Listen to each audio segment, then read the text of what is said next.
Muy buenas tardes, amigos del rumbo de la tarde. Hoy martes con sabor a lunes, con todos los aconteceres que tiene nuestro país en el día de hoy. Resulta, señores, que para iniciar el Ministerio de la Vivienda realizó pues la entrega de más de 25.000, si mal no recuerdo, vamos a ver los números para no excederme, de el ministro de Vivienda y Edificaciones, Carlos Bonilla, hizo esa entrega esta mañana. Nuestros compañeros del Sol de la Mañana estuvieron acompañándole pues a esta entrega de estas viviendas a la población dominicana. Luego de eso vimos que la Cámara de Diputados vuelve a hacer noticia, ya que los legisladores del Partido de la Liberación Dominicana se retiraron del hemiciclo como una forma de protestar ante el acontecer del proceso judicial que el día de mañana está pautado conocerse la medida de coerción a los 20 imputados en el caso Calamar. También hemos visto que el puente que se encuentra en la calle San Diego, me corrigen, cualquier cosa, pues colapsó en la tarde de hoy. Vamos a estar conversando un poquito sobre esto más adelante. También resulta, pasa y acontece, que se suscitó un debate entre el señor Francisco Javier García, quien es un líder del Partido de la Liberación Dominicana, quien acusó al señor Antoliano Peralta, quien es el consultor jurídico del Poder Ejecutivo, de estar visitando la Procuraduría. A esto, el señor Antoliano contestó a través de sus redes sociales un tuit, esa es la nueva forma de comunicación oficial, donde él argumentaba que esto no era cierto. Luego de ese debate entre ellos, la Procuradora General de la República, la señora Miriam Germán, envió una carta al señor Antoliano en la cual expresaba que esta tipo de debates le había presentado pues daños colaterales y en la cual decía que el señor Antoliano no le visitaba desde el mes de noviembre. Producto de eso, hoy en la tarde, el señor Francisco Javier García ofreció una rueda de prensa a la población dominicana. Así que miren por dónde ya va el simple comentario de decir si una persona visita o no a otra. En el día de ayer, otro acontecer fue la alianza que se presentó de 48 instituciones estatales en el marco de la prevención de esta Semana Santa. Don Miguel Guerrero, buenas tardes. Mira, con relación a, gracias Julia, y buenas tardes a todos los amigos de la 98.5 FM Radio Rumba. Mira, yo quiero referirme muy brevemente porque a mí me parece que ese es el tipo de discusión que no llega a ningún sitio y que por lo tanto se vuelve banal, ¿no? Porque no tiene ninguna utilidad. Yo tengo entendido y no soy experto en la materia, pero es tan lógico, la lógica me indica que el hecho de que en algún momento dado se produzca algún contacto o alguna comunicación entre la Procuradora General de la República y el consultor jurídico de la presidencia o incluso con el mismo presidente de la República no significa necesariamente que hay una falta de independencia entre una cosa y otra. Además el Ministerio Público, señores, es el instrumento del Estado, del gobierno dominicano para combatir la criminalidad. Y no puede, si hablamos de independencia del Ministerio Público, se supone que no estamos hablando de un Ministerio Público con un criterio diferente de la lucha contra el crimen del que tenga el gobierno dominicano, porque entonces el país va a ser un caos. Y Haití, y seremos un émulo de Haití en lo que tiene que ver con eso.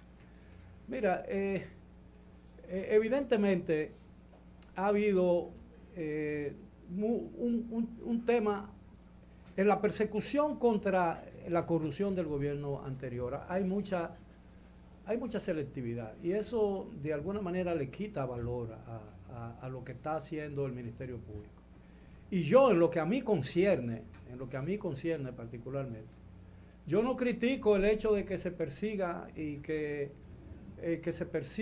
se hagan todos esos expedientes. Lo que yo realmente critico, y a veces me enfado como ciudadano, porque mi vida puede caer también en esa situación, es que se violen principios fundamentales de una sana administración de justicia, porque si no nadie va a estar seguro en este país de la arbitrariedad.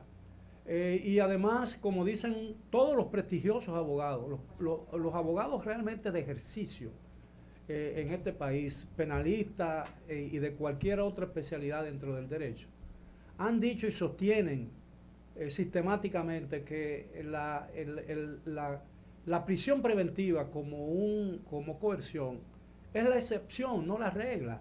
Entonces, incluso en el caso de Odebrecht, yo hago una comparación, señores, con el caso de Odebrecht, donde ya hay dos personas acusadas en primer grado, uno con 5 años y otro con 8, si mal no recuerdo. Y esa gente en apelación están viviendo en su casa. Entonces, ¿por qué esta gente que tiene suficiente arraigo, que tuvieron 3 años para irse, sabiendo que se le estaba persiguiendo, por qué tienen que ser encarcelados si todavía no hay una sentencia del juez? Entonces, todas esas cosas que parecen arbitrarias le quita autenticidad y le quita valor. Y perdónenme si ofendo a alguien con lo que estoy diciendo, le quita valor a ese esfuerzo. Y al quitarle valor a ese esfuerzo, está desprestigiando de antemano cualquier otra lucha que se pueda hacer en el futuro contra ese crimen, ese cáncer de la sociedad dominicana que se llama la corrupción administrativa. Señores, mira, y para terminar, ¿sabes qué hacían los soviéticos en la época de la Guerra Fría? Algo muy parecido a lo que está ocurriendo ahora. Los soviéticos infiltraban en las sociedades occidentales, especialmente en Estados Unidos, Canadá, personas que llegaban a esos países en su condición de exiliados y eran profesionales y edificaban a esa gente por años una reputación que lo ponía fuera de toda duda con relación a posibles vínculos con la Unión Soviética. Y eran ciudadanos, médicos, ingenieros, arquitectos, banqueros y todo eso. Y un día le tocaban la puerta y lo llamaban despertar a un espía. Es lo que se llamaban los espías dormidos de la KGB. Entonces, mañana, en el futuro, podría suceder eso mismo. Es decir, aquí, que todas esas cosas que hoy se están haciendo podrían desacreditarse anticipadamente, porque estamos suponiendo que personas son delincuentes sin que se le haya probado en los tribunales realmente que lo son.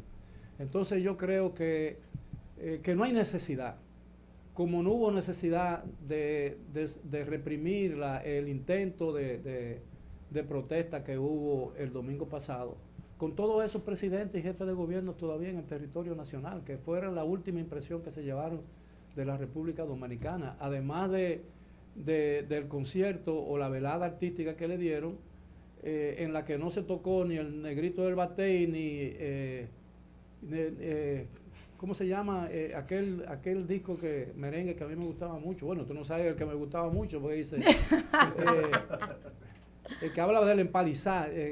Oye, niña, ¿sabes, niña, quién te besó a la orilla de empalizar? Ya te en Dembow, para saber si lo busco. No está todavía debe en estar, no sé, okay. Eso es muy viejo. Entonces hicieron una exhibición que parecía más un rito pagano haitiano que una verdadera presentación del folclore dominicano. Entonces, además estaban repartiendo esas muñequitas sin cara, sin rostro, que parecen también que son, y a muchos presidentes les regalaron cuadros comprados en el mercado, dicen que son de pintores haitianos muy buenos que viven en la República Dominicana y que pintan con unos colores subidos que no son los colores que usualmente usan los pintores dominicanos. Entonces, si a todo eso unimos que Anabelí, que está dando clases dando conferencias, un ciclo de conferencias en las escuelas dominicanas, y que se está expandiendo la idea de que los haitianos son como nosotros, descendientes de los taínos, entonces yo no sé a dónde vamos a llegar. Es un tema un poquito complejo, esos aspectos, ¿no? Porque a veces, don Miguel, no se profundiza hacia nuestra historia, nuestra cultura, y todos los aspectos que se van quizás desvirtuando, se van volviendo entonces parte de nuestra cultura debido a que en la percepción o en la psiquis del usuario entiende que son parte de nuestra cultura. Y eso es un problema que hay que trabajarlo. Esperamos pronto que se cree el Ministerio de Cultura, esperamos pronto que se cree el Ministerio de Cultura y que se nos designe un ministro para que este tipo de cosas algún día no se acaben de morir, porque es que no hemos tenido suerte. ¿Sabes qué? Yo nunca he creído mucho en los ministerios de cultura, porque en muchos países los ministerios de cultura son un instrumento de control de la creatividad individual. ¿Y de la delincuencia? No, del control, más que, estoy hablando del Ministerio de Cultura, ¿no? Que son los que trazan las normas de la verdad oficial. Y salirse de esas normas constituye un delito, es decir, es la muerte de la creatividad individual, del pensamiento. Por eso es que a mí nunca me han gustado los ministerios de cultura. A mí me parece que con un ministerio de educación es suficiente, pero no me opongo, digo, no me gusta, pero si existe un ministerio de cultura, convirtámoslo realmente en un instrumento para elevar la cultura del pueblo dominicano y no para someterlo a reglas y directrices culturales de quien gobierne o a quien le interese. ¿Entiende? Como el realismo socialista, ese tipo de cosas que obligaban a los pintores, a los escritores, a los poetas a ceñirse a ciertas pautas del gobierno en materia de literatura y cultural. Bueno, vamos a hablar, yo quiero pasar que ahorita me quedé como medio en el limbo porque no di la data correcta con relación a los apartamentos, Mi Vivienda San Luis I, que cuenta con 1.416 apartamentos, ¿no? Y que esas fueron las unidades entregadas en el día de hoy por el ministro del Ministerio de Vivienda y Edificaciones, el señor Carlos Bonilla. Enhorabuena ante esta entrega. Quisiera también agradecer este kit tan chulo para los que nos están viendo por YouTube, que nos mandó Senasa, y para los que nos están escuchando, es un kit extremadamente completo. Como dice don Miguel, nada más faltó que nos pusieran las iniciales. Gracias a Santiago Jacín, a Henry Peña y a todo el equipo de Senasa que nos dejaron un kit preventivo para esta Semana Santa, para que lo portemos en nuestro vehículo. Sabemos, señores, que contar con un botiquín en el vehículo es obligatorio de ley, pero creo que nadie lo hace. Y ahora, en el día de ayer, hubo una rueda de prensa liderada por el COE. Y andar con la cosa esa. El gato. No, con el gato y la señal de roja. El triángulo. Para el caso de que haya un accidente o el vehículo. Y Senasa es el lugar donde trabaja nuestro amigo y compañero de los viernes, David. ¿Cómo? Sí, David trabaja en Senasa. Señores, pero también me he callado. David Vázquez, sí, trabaja en Senasa como creo que, bueno, él quiere que se le reconozca la labor porque él es graduado de periodismo, a pesar de que es un invidente. Y es una persona que tiene muchísima facilidad para expresarse y es uno de los tipos más inteligentes que yo he conocido. Últimamente se expresa muy bien y está aspirando a presidir la Asociación Nacional de Ciegos y él está haciendo él se siente disminuido en Senasa y yo creo que Senasa le haría muy bien a la imagen de la institución que una persona como David Vázquez sea promovido a lo que él sabe hacer y a lo que le interesa hacer en la institución, porque ese sería un magnífico relacionador público y un magnífico comunicador de Senasa. Bueno, gracias a David también, porque nos mandaron este kit. Probablemente él pensó en nosotros. Exacto, él pensó en nosotros, dijo, eso se van para un teteo, hay que cuidarlos. Señores, esa rueda de prensa que estuvo ayer presidida por el COE, de la cual Senasa también forma parte, 48 instituciones del Estado se han unido para hacer una campaña preventiva en esta Semana Santa y también robustecer o fortalecer aquellas instituciones que dan auxilio al ciudadano en algún momento que se pudiese llegar a presentar alguna situación. Sabemos que nadie quiere que pase, pero tristemente, señores, el periodo de Semana Santa, de ser un periodo de reflexión, se ha vuelto un periodo, ¿no?, donde los excesos se priorizan y entonces tenemos exceso de alcohol, exceso de comida, exceso de sol, excesos en todas sus vertientes y tristemente pues terminan sucediendo situaciones a veces muy lamentables. O sea que gracias a la gente de SENASA, quienes tienen la campaña Seguros con SENASA en Semana Santa, y que sepamos todos los que somos afiliados a SENASA que contamos pues con la cobertura. Muchas gracias por este kit que nos enviaron aquí a rumbo de la tarde. Señores, los legisladores la volvieron a hacer. Se pararon del hemiciclo hoy y una legisladora fue hasta con una mascarilla. Lo del PLD, no todos. Los legisladores del Partido de Liberación Dominicana como parte de una protesta. Entonces, don Miguel, si yo me pongo guapa aquí con usted no vengo y no trabajo, ¿es así que funciona? Bueno, esa es una práctica consuetudinaria en el historial del Congreso desde que nosotros surgimos a la democracia o renacimos a la democracia, si alguna vez hubo democracia en el país antes de que la disfrutáramos nosotros, ¿no?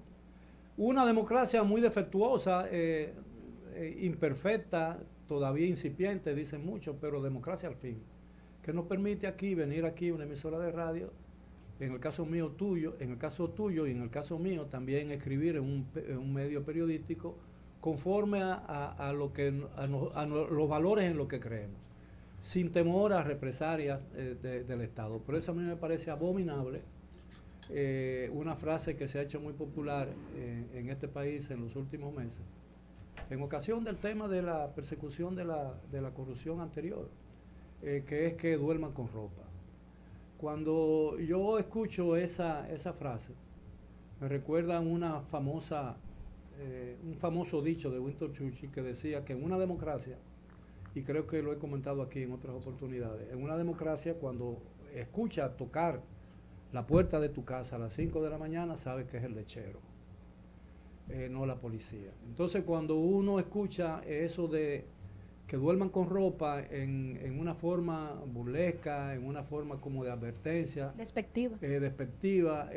Me imagino a Hitler, me imagino a Stalin, me imagino a Franco en su peor momento, en el peor momento de la dictadura franquista, me imagino a Trujillo, y me imagino a un ciudadano durmiendo en su casa y que de pronto llega en tropel, en una patrulla policial, le rompe la puerta de la casa, se lo lleva en pijama, en presencia de sus hijos y cosas, y probablemente desaparezca y no vuelva a encontrarse con su familia. Entonces, hay frases que alguna gente cree que es simpática y que puede tener algún nivel de humor negro si lo tuviera, ¿no? Pero yo creo que es muy desagradable y debería evitarse porque dormir con ropa significa o sugiere que todos los ciudadanos están expuestos a ser víctimas de un abuso de la autoridad pública. Y yo creo que en este país eso no es permitido. Y yo no he visto en todos los años que yo tengo de vida, que son muchos, espero que me queden algunos todavía, no he visto todavía ese tipo de represión. Es decir, los dominicanos, cuando dormimos con ropa, es porque o hace mucho frío o pura y simplemente hay un pudor personal de gente. Por ejemplo, las mujeres no deben dormir desnudas, pero cuando se dice que duerman con ropa, no está hablando a pijamas ni ropa de dormir, está hablando de que los hombres se acuesten incluso con zapatos, porque ya en una oportunidad al comienzo, creo que de esta administración, un ex ministro de Salud Pública, yo no sé si tú lo recuerdas, Julia, lo llevaron, lo apresaron en su casa como a las 11 de la noche y casi le impiden que él estaba en ropa menores porque sí, dormía con pantaloncillo. Con los boxers. Sí, con pantaloncillo y con franela, y casi se lo llevan en esas condiciones, en presencia de la familia, en un allanamiento fuera de horario que violaba todas las tradiciones democráticas y todas las normas legales que existen en este país.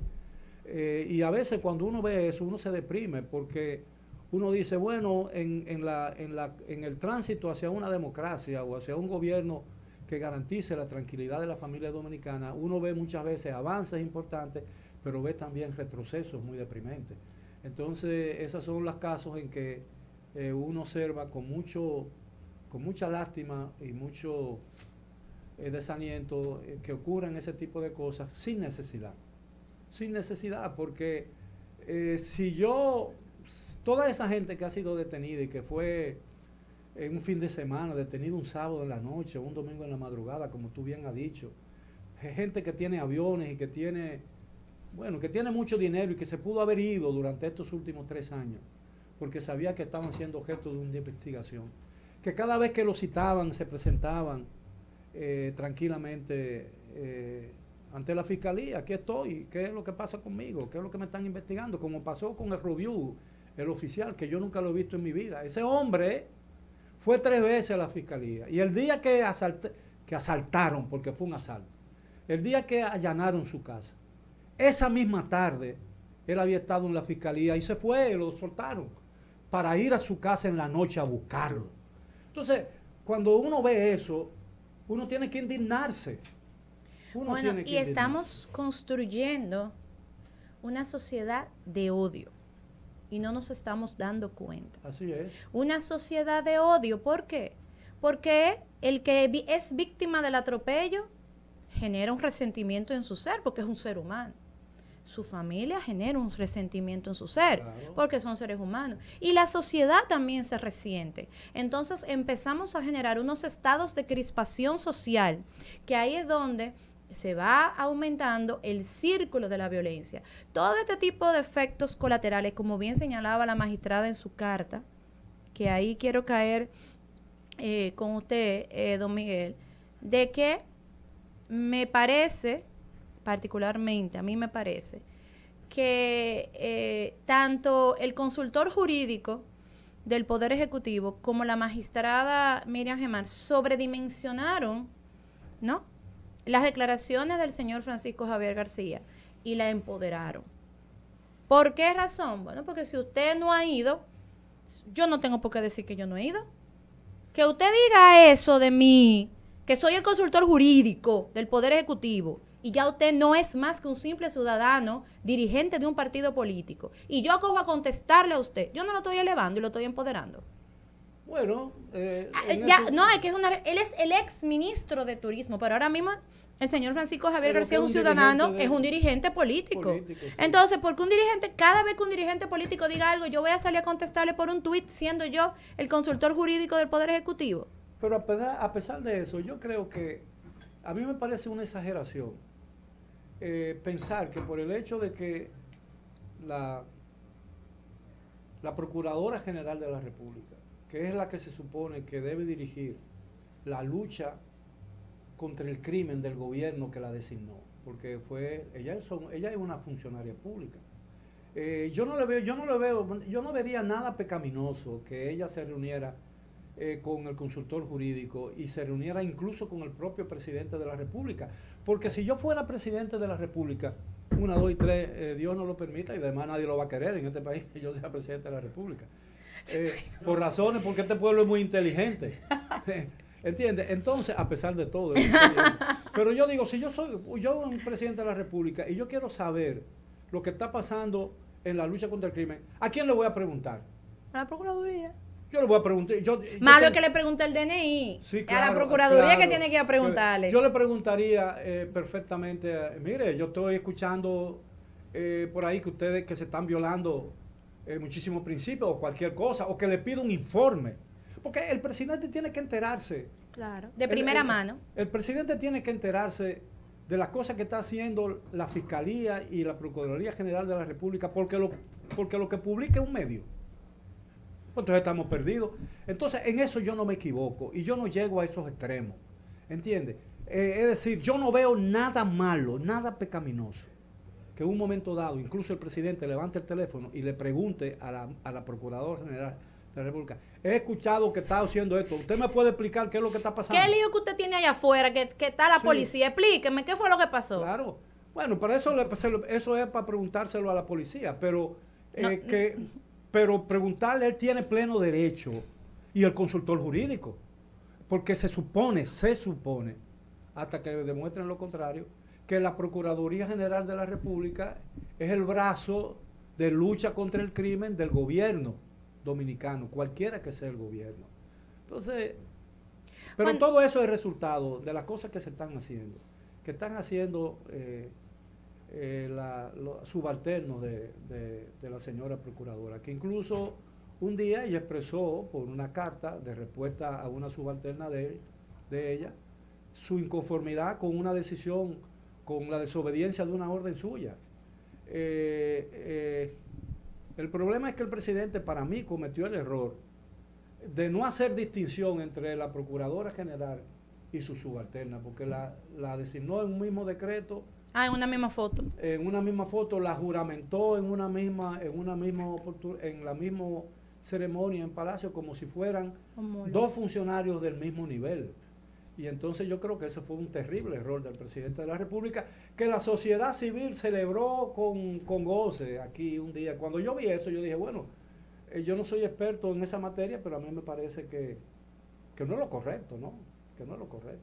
Bueno, pero yo creo, don Miguel... Incluso la puso en posesión a la licenciada Reynoso, la licenciada Jenny Berenice Reynoso. La puso en posesión cuando se supone que la posesión tenía que ponerla, quien debía ponerla en posesión por orden de jerarquía, era la Procuradora General de la República. Exacto, sí, como pasaba que el presidente puso al ministro de Hacienda, el ministro de Hacienda fue que puso en posesión a DGI, DGA y demás. Claro, a los subalternos. Por ser dependencias. Eso es lo que se estila, porque imagínate que el presidente de la República ponga en posesión a todos los funcionarios públicos. Va a perder los 4 años haciendo eso. Bueno, lo que yo sí creo, don Miguel, particularmente, es que no entiendo por qué la procuradora debía de enviar esa carta y tampoco entendí por qué la carta tenía que hacerse pública, porque no de todo se da explicaciones, como usted mismo está diciendo, de poner la fecha, la última vez que se reunieron. Esos son temas de Estado. Entonces, ahí volvemos a caer en el mismo punto de la jerarquía. Usted es el consultor jurídico del Poder Ejecutivo. Entonces, si cada militante que en un momento ocupó una posición de poder y que tiene un renombre y un prestigio, porque eso no se le puede quitar al señor Francisco Javier García, pero tampoco se le puede quitar que es un gran estratega y una persona extremadamente inteligente. Entonces usted cayó en la trampa de la oposición. Bueno, sí, pero esa es una conversación, esa es una discusión estéril para mí, en el sentido de que, ¿cuál es el propósito de ella? Bueno, evidentemente crear dudas. Y caló en la procuradora. Bueno, y lo posicionó porque ya le dio una rueda de prensa. Sí, claro, y le dio, y entonces, bueno. Yo creo mucho, don Miguel, y lo he dicho desde el primer momento, y creo que... ¿Tú sabes qué es lo que pasa? Que aquí yo siempre he dicho que los políticos dominicanos y los funcionarios públicos le hacen como los peloteros de Grandes Ligas, que le hacen swing a todos los lanzamientos. Es decir, espera tu bola. Espera tu bola. Es decir, sí... Y con la base llena, con 3 bolas y sin strike, le tiran, déjate, con la base llena y tú con 3 bolas y 2 strike, a mí tienen que tirarme 2 strike seguidos antes de yo hacerle swing a la bola. Pero ahí caigo en que la punta de lanza, desde el día 0 hasta el sol de hoy, radica en la comunicación. Vamos a la pausa y retornamos. Rumba.